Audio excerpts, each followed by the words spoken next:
आपण बघत आहात AKP न्यूज मराठी, आपला आवाज आपली ताकद। सबस्क्राइब करा, शेअर करा, लाईक करा। AKP news Marathi. गल्लीत क्रिकेट खेळताना जाणीवपूर्वक बॅटने चेंडू किराणा दुकानाच्या दिशेने टोलवत असल्यामुळे त्यांना समजविण्यास गेलेल्या जितेंद्र गुलाबसिंग ठाकूर, राहणार उत्कृष्ट अपार्टमेंट, नाईकवाडपुरा, नाशिक यांच्या डोक्यात संशयित सनी मोजाड याने बॅटने प्रहार केला होता। यामध्ये ठाकूर हे गंभीररित्या जखमी झाल्याने त्यांना रुग्णालयात दाखल करण्यात आले होते। या प्रकरणी भद्रकाली पोलिसांनी सनीसह बंटी चव्हाण, राजेंद्र मोजाड यांना जीवे ठार मारण्याचा प्रयत्न केल्याप्रकरणी अटक केली होती।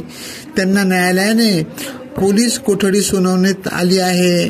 दरम्यान ठाकूर यांच्या उपचारादरम्यान मृत्यू झाल्याने आता संशयिताविरुद्ध खुनाचा गुन्हा दाखल करण्यात आला आहे।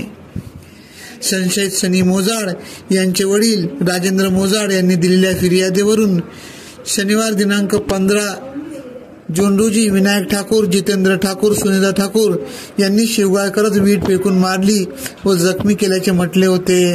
या प्रकरणी संशयिताविरुद्ध भद्रकाली पोलीस ठाण्यात हाणामारीचा गुन्हाही दाखल करण्यात आला आहे।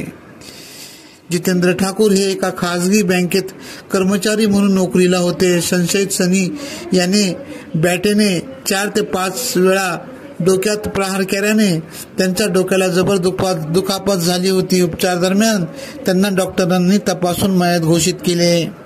AKP न्यूज साठी ब्युरो चीफ अनवर खान पठाण, नाशिक।